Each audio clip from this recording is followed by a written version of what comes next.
Since the Jesuits wrested control of the papacy in 1814, which in many senses had been their plan since they'd been Los Alumbrados, because when they were Los Alumbrados, the early Illuminati, they were the first Illuminati really, they had a plan for world dominion.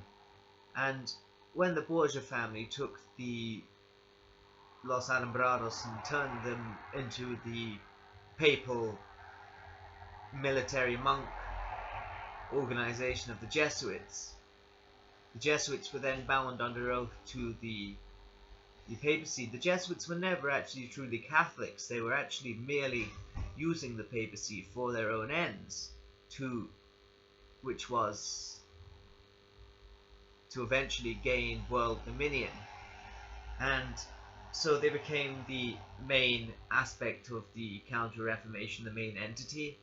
And by 1814 they'd completed their tasks of their original oath. They brought the thrones of Europe back to Rome. Even though Britain was nominally Protestant, they were now once again in the power of Rome, thanks to the Jesuit colonization of Britain during the era of 1773 to 1815.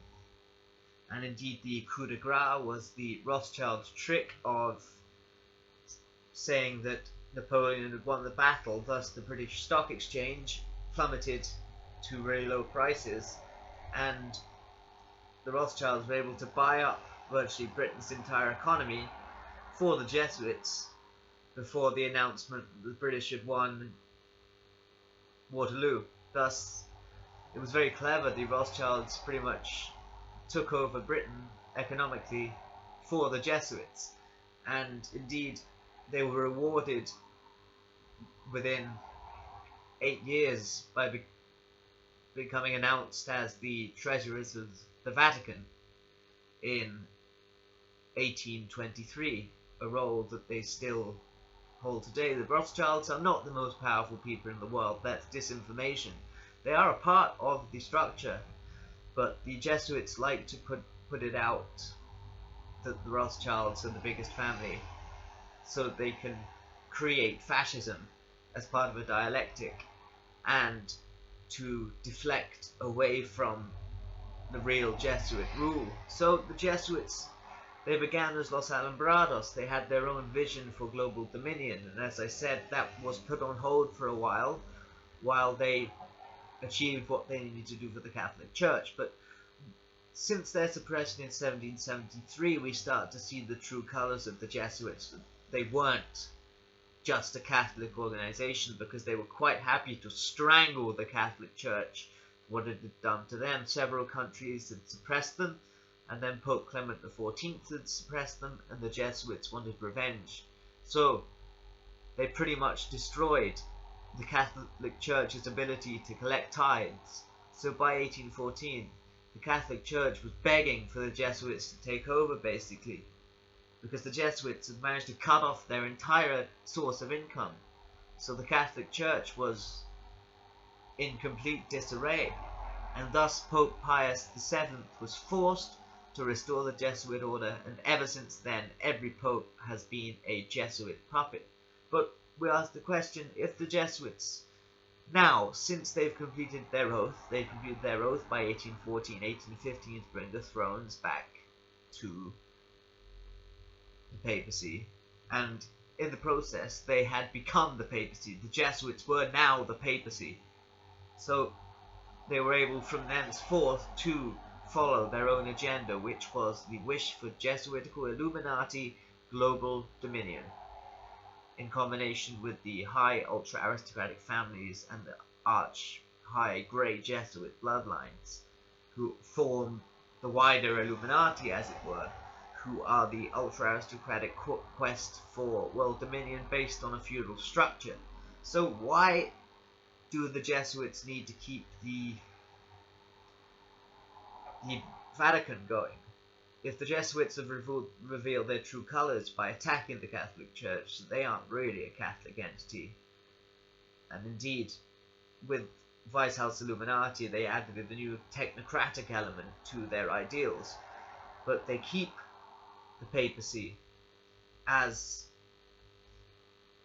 the papacy is their right to the control of Britain and America. They can legitimize their colonization and keep Britain and America as property of the Jesuit Order. And to be able to do this, they need to keep a white Pope figure, such as right now Pope Francis. Interestingly, he's the first Jesuit Pope, which means something could be in the making at the moment.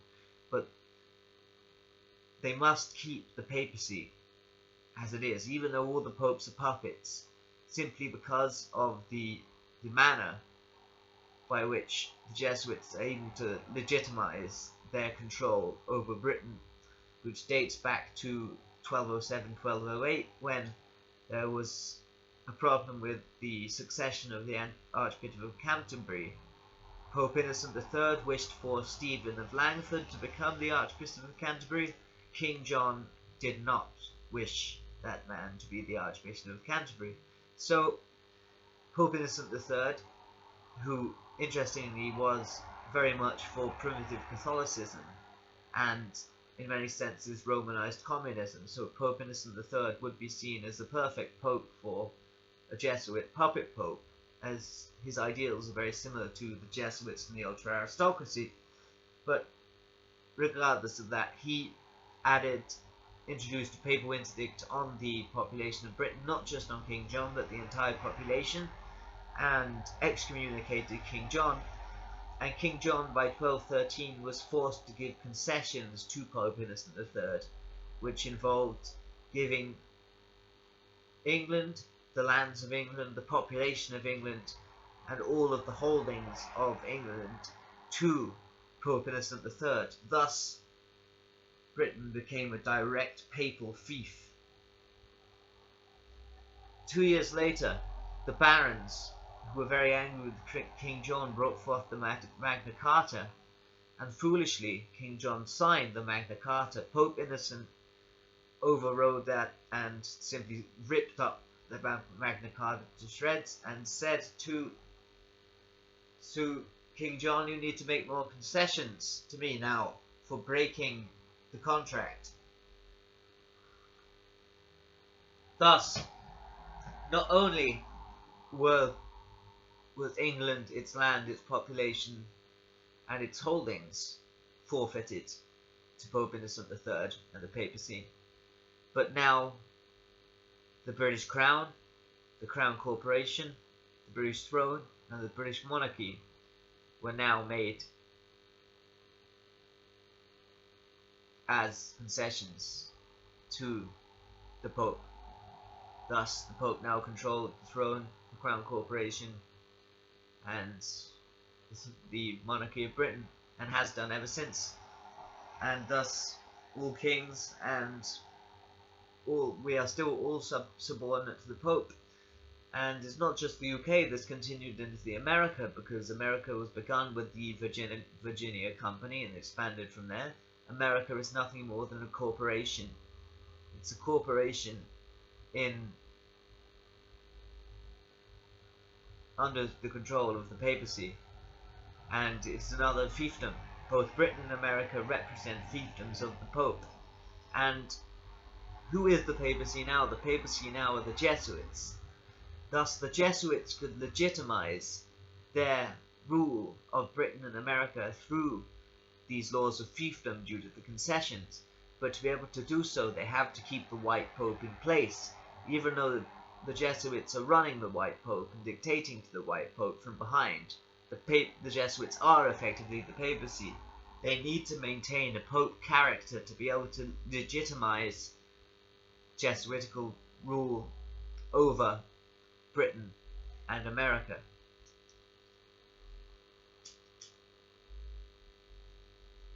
And indeed, none of us realize that we are completely enslaved. And now there are other additions. For instance, most of the corporations are patronized by the ultra-aristocrats, and even the Cosa Nostra, the mafia groups, are patronized by certain ultra-aristocrats. The high Jesuit bloodlines patronize the Cosa Nostra, so we're living in a society whereby we either work and be enslaved, or we become drugged up by the oligarchical sponsored Cosa Nostra, so you could either go one way or fall down the other way. And indeed, we live in a society where drug dealing is glamorized by Hollywood, but drug using is seen as vile, as if the drug users are just the scum of the earth. So there's so much hypocrisy going on there.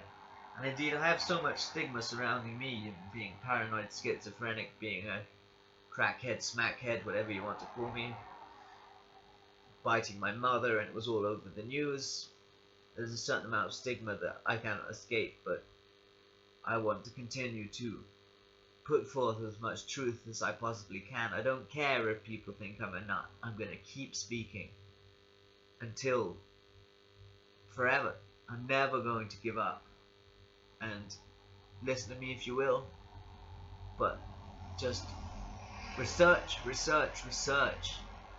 I'm telling you the truth. I'm not lying. Why would I lie to you? I have no reason to. So we've touched on why the Jesuits need the Pope to remain, and the Vatican structure, despite the fact that the Jesuits aren't truly Catholics. They need an ultra-Catholic order, because it also ultra-Catholicism, ultra-feudalism, and ultra-aristocracy combine very well together. They're kind of inseparable in many senses. They need each other. Just like the Ancien regime, the clergy needed the nobility. The aristocracy needed the ultra-Catholics. And the ultra-Catholics needed the ultra-nobility to be able to create total feudalism. And this must be kept going. And also, as I said, the Jesuits need to keep the white papacy, the main papacy that we see, the visual papacy, so that they can legitimize their right to control the fiefdoms of Britain and America, all dating back to the concessions that King John gave to Innocent III in the years 1213 and 1215. And this is a shadow that continues around our necks, and we cannot escape from this shadow. Indeed, it's a harsh truth. I'm quite new to these facts, actually. It wasn't long ago that I stumbled on the exact details of it, but when it started ping-ponging inside my brain, it started to make more sense. But I also started thinking about the Jesuit colonization, and what with the Jesuits having, the Alumbrados especially, having their own plans for world dominion. Some of the influences in Los Alumbrados would come from the Aragon Templars, through the